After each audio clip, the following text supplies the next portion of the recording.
Any other questions or comments? Hi.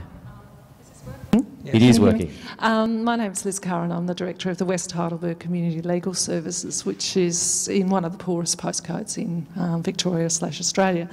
And Fiona's stolen my thunder a bit because I was going to actually say that. I actually do agree with your comment, Julian, in that I think as an ex-law academic for about 7.5 years in a university, I think that the law students are very much taught the operation of the law within the framework that the law is set often by power, and that as they go into private practice, having been in private practice in a commercial firm myself, they are trained to work within the operation of the law and to see it narrowly and to look at risk and to often advise about risk. What I think that law schools need to do, and I know that there's an initiative by Chief Justices of the courts here, is to look at statutory interpretation more so that people start to look at the potential of the law rather than being slaves to the operation of the law, and look at how you can use the framework of the law to actually challenge. And I think that's something that I don't think a lot of the deans of the law schools have yet gotten. But the other thing that I wanted to reinforce was, I think, the point about collaboration. I was talking to a peak agency the other day, and they said that their staff work all the time in areas where there are clearly test cases, but they wouldn't know how to identify them. And that suggests a really important point about legal literacy and the importance of training non-legal people about how to identify what might be strategic, what might be a good test case.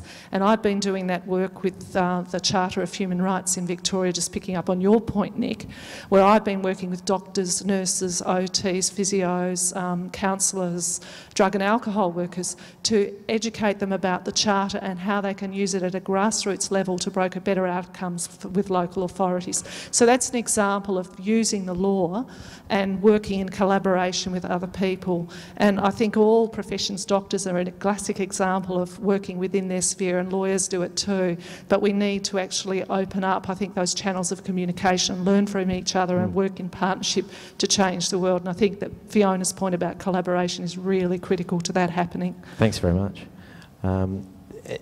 Any comments up here on that, or? Well, just to quickly say, just to really quickly say, I mean, I agree with you, but the ironic thing about this conversation is that those lawyers who are paid the most, i.e. senior counsel and QCs, are the ones who are creative and focus their time on interpretations and not just on narrow statutes. So the market is actually helping us in some way here by paying those people the most. There must be something going right in all of this. Yeah, and certainly, I mean, a lot of legal reform. When I was an industrial lawyer, I used to brief into H.B. Higgins chambers in Sydney, and that's a bunch of industrial lawyers who are very good at what they do, and they would literally sit round, presumably over 10 or 20 beers at the end of a year, and think, okay, what's going to be the next big test case that we're going to run?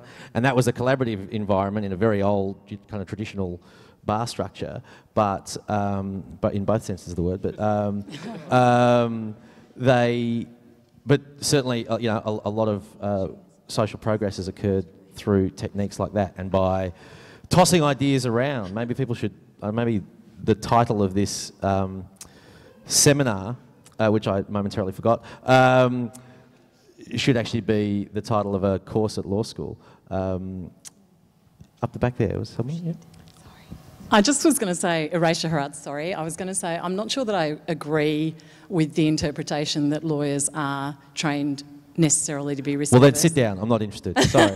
I mean, I think that's certainly part of our training, but I also think one of the things that fascinated me, and I worked at a big firm, so I worked at Mallison's, and certainly there are a lot of risk-averse lawyers in that environment, but there was also something that struck me in that environment, that particularly in the time of issues like Tampa, there was a basic understanding that things were being done that weren't in accordance with the basic tenets of law or our concept of what justice should be. And this was something that came from the most conservative lawyers in practice, as well as people who probably considered themselves more independent thinkers.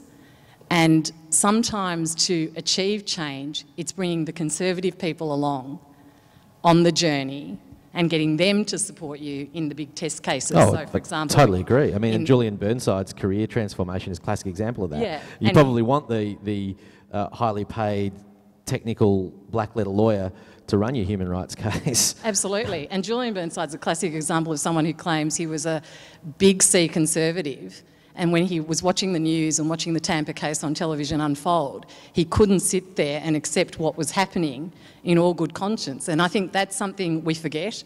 You know, it's wonderful to be in a room of people who might be like-minded, but there's a lot of people who may not necessarily identify with some of these principles, but they still believe that the basics of law and the basics of justice mean that causes need to be served. Good comment, yeah.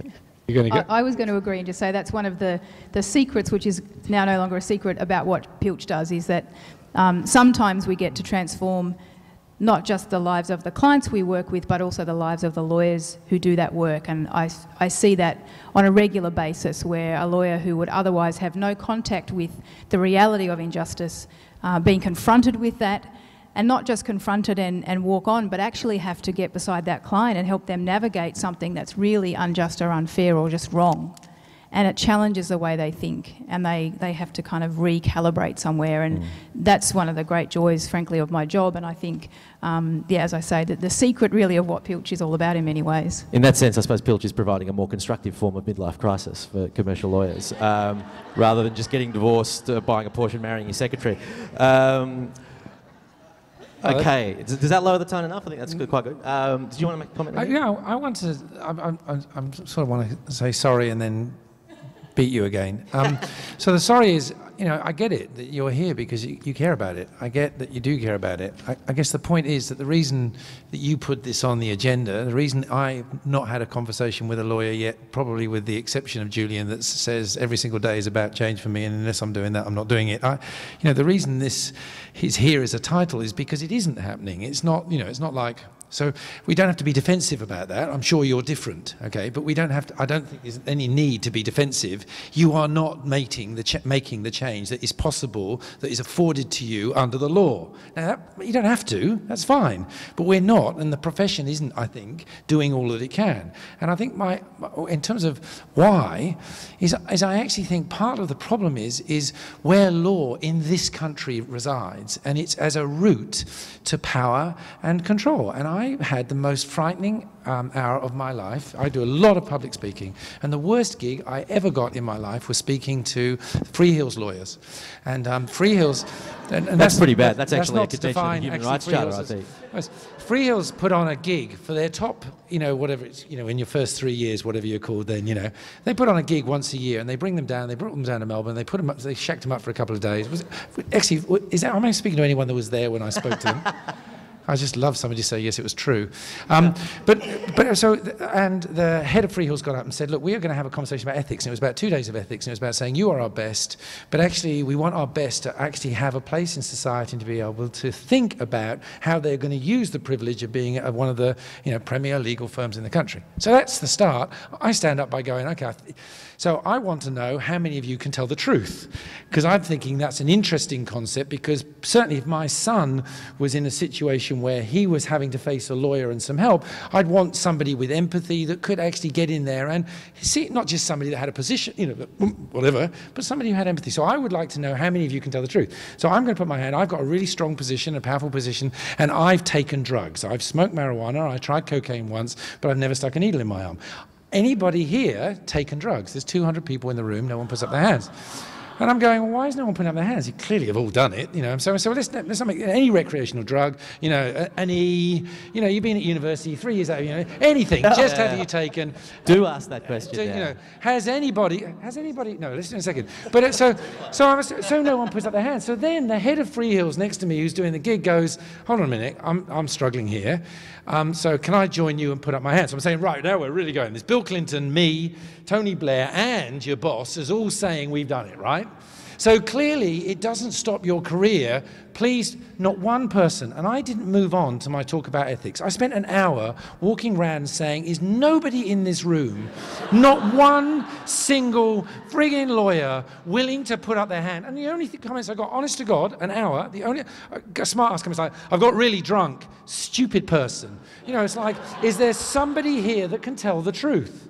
No. No one in the room, an hour. And as I walked out, as disgusted as I've ever been in any talk, lots and lots of young people came up and said, couldn't say it in there, but of course we have. I'm saying, go away. You know, just because actually, and so I asked the head of the Freehills, and he says it's because many of them think that they are going to be in a position where they're trying to compete to get through the law firm, and they will think somebody else in the room will use the fact that they've taken drugs to actually stop their career going forward. We are in a mess, I think. Excellent. Yeah.